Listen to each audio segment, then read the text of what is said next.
Welcome to another episode of the Single Guy's Kitchen. Today we are going to make Papas Rellenas, stuffed potatoes, Cuban style. Let's check it out.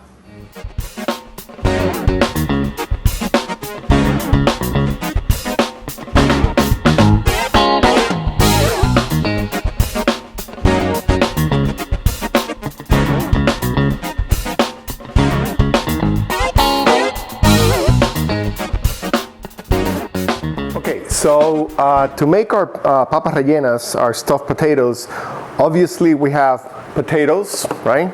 Any type you like, so it's up to you. Then we're gonna use meat, specifically ground beef. And I'm also gonna make some that are stuffed with cheese. So I have some cheese, whatever cheese you prefer to stuff them with. So then to season the meat, I'm going to use oregano, okay? I'm going to use some garlic. So this is garlic paste. I'm also going to use a little bit of seasoning. This has a little bit of saffron, so it's going to give the ground beef a very nice color and a great taste. And I'm also going to use tomato sauce. So I'm going to use about a quarter cup of tomato sauce for the meat. So another seasoning that I'm going to use is paprika, just half a teaspoon of paprika. And then I'm gonna throw in some olives. I have the seedless or the pitted olives stuffed with red pimiento or red pepper. I also have a little bit of chopped red pepper and some cilantro. Now comes the great debate. So among Cubans, there's a big debate about whether to put raisins in ground beef or not. A lot of people don't like the raisins. A lot of people like it. I happen to like raisins in ground beef. So today I'm gonna add this, and I know I'm gonna get some comments. Again, you know, cooking is about experimenting, trying new things. So it's okay to disagree with the recipe. And then to finish, I also have onions, by the way, so I almost forgot to mention my onions. So I use my chopper here to chop my onions. This is about half an onion, so it's up to you how much you put or how little. And then to finish the potatoes, I have flour. I'm also going to use cracker meal, and then a couple of eggs, 1 or 2 eggs depending on how many you're making. So first thing is to get the potatoes cooked. So let's do that so we can then show you exactly what we're going to do.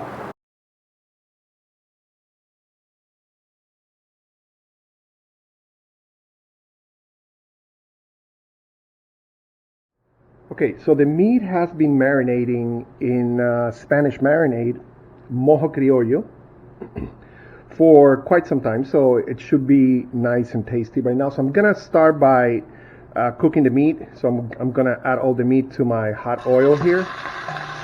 Okay. And notice that today I am not making a sofrito, and there's a reason why I'm not.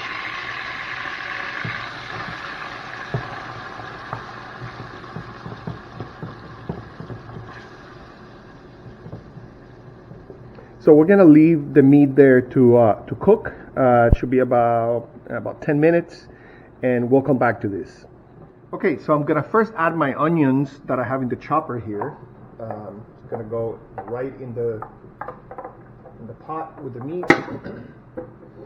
I'm going to add my chopped peppers. Going to add my garlic paste. I'm going to add my dry oregano, my seasoning, my complete seasoning, my paprika, and then I'm gonna add my olives and my raisins. Gonna integrate this really well. Okay. And as you can see, it looks really nice. That seasoning with saffron gives it a very beautiful color, and you can see how nice it's coming. So now I'm going to add my tomato sauce.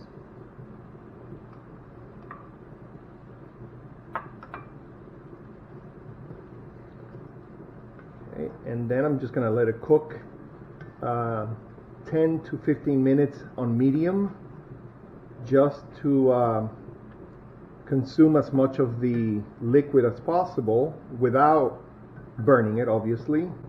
But see, this is the big difference between making picadillo to stuff things like potatoes or other vegetables, or making picadillo to eat with rice and beans. The picadillo to stuff has to be somewhat drier, not so saucy, so that it works much better for that purpose, for stuffing things like, again, like potatoes or anything else that we want to stuff. So we're going to let it cook for about 10 to 15 minutes on medium, checking it every so often to make sure that it doesn't burn. So the potatoes should be done very soon, and so we're going to take those out, let them cool, because you're going to handle them with your bare hands, and so they need to be kind of cool, otherwise it's going to burn. So one thing I want to mention is that if while you check the beef, you see that it's sticking to the pot or it's too dry, you're welcome to add a little bit of water to it so that it doesn't stick and burn.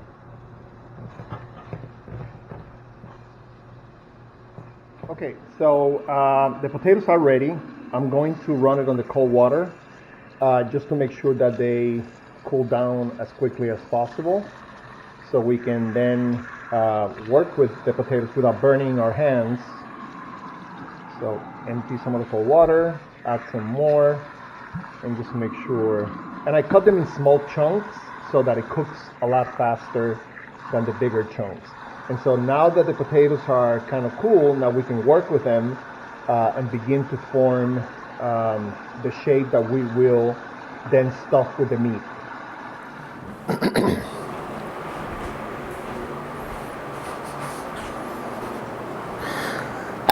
Okay, so now we are going to actually make the potato shapes that we're going to stuff.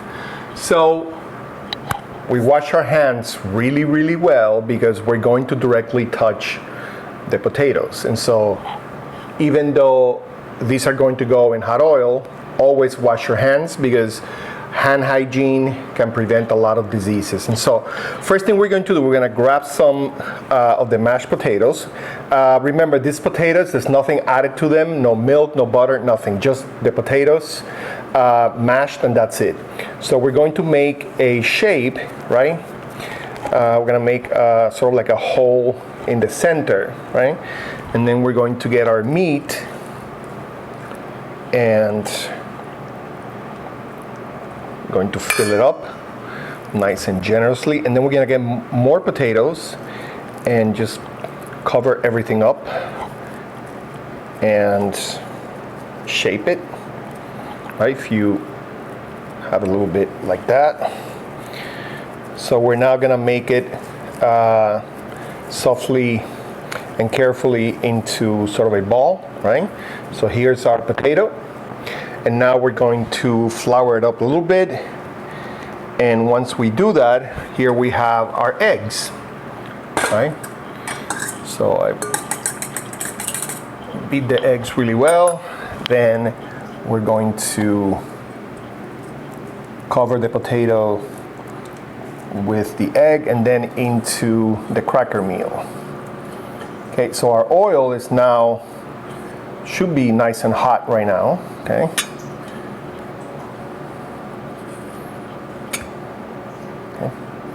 So that's one. And on to the second one. I typically make 10 to 15 of these and have friends over. They love this stuff. So some more meat. And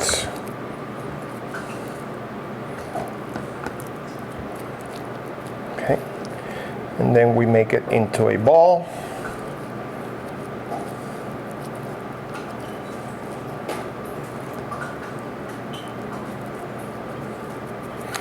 And then into the flour, make sure that we coat it nicely with the flour. Okay, then into the eggs. Okay, carefully so it doesn't come apart. Right. And then into the breadcrumbs or cracker meal, whatever you're using for it, and form it. Okay.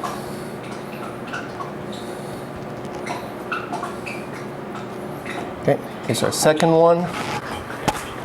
And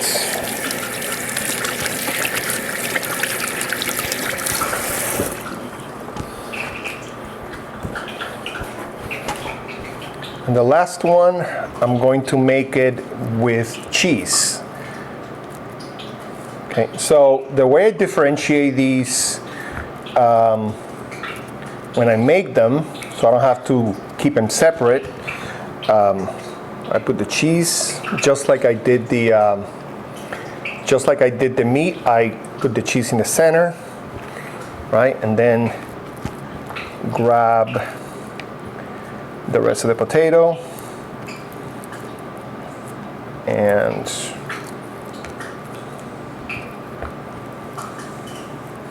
it is kind of messy, so okay.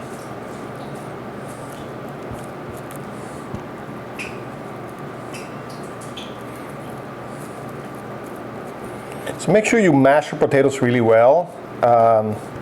So that I have a little chunk here. It's no big deal, but make sure that you mash your potatoes really, really well. So here's our cheese one. What I'm going to do to differentiate this one from the ones that are stuffed with meat, I'm gonna sort of make it not round, but more cylindrical. And that'll tell my guests that these are going to be the ones that are stuffed with the cheese. So again, same process, flour, right? And egg.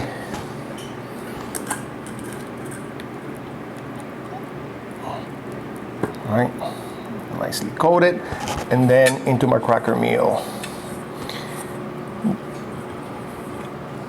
And then again, you know, we sort of shape it. And there we have it. We have two roundish ones, right? And one sort of cylindrical one, which is the one with cheese. So now this goes in the oil. Okay, so my oil is very hot. So now we're going to add the potatoes. Since I'm only making 3 this time, when I use a small pot, I typically use a large fryer. So I'm just gonna do the cheese one first, carefully. Okay.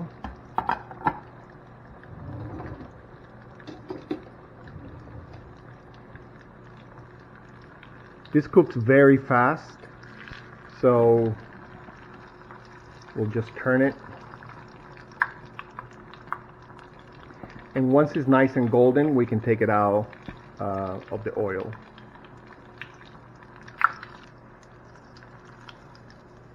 Okay, so this one is ready. Okay, next we're going to add the round one.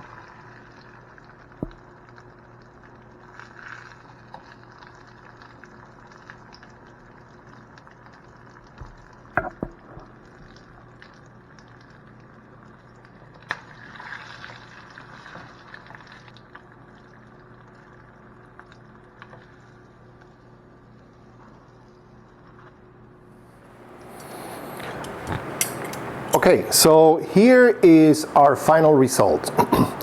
We have 2 that are stuffed with beef and 1 with cheese. So the next step is to serve them. Okay, so we're going to grab one. They're very soft and difficult sort of to move. And here we have the cheese one. Okay. So if we cut them,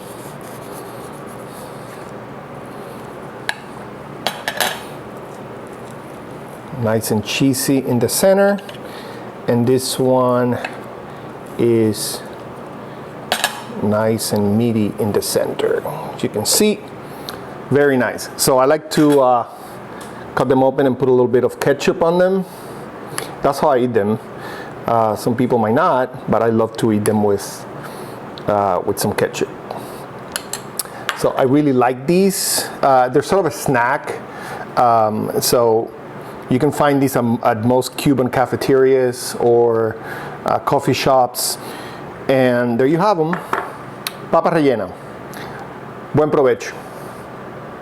I hope you enjoyed today's video making papa rellena, stuffed potatoes. We love this. Cubans eat this all the time. Most Latins eat this all the time. It's a great snack. You can find them in most coffee shops, in restaurants, anywhere around Miami. So if you have any questions, just let me know down in the comments. I'll be more than glad to reply to you. And if you haven't subscribed to my channel, please do so. It really means the world to me. Thank you for watching, and I'll see you in the next episode of The Single Guy's Kitchen.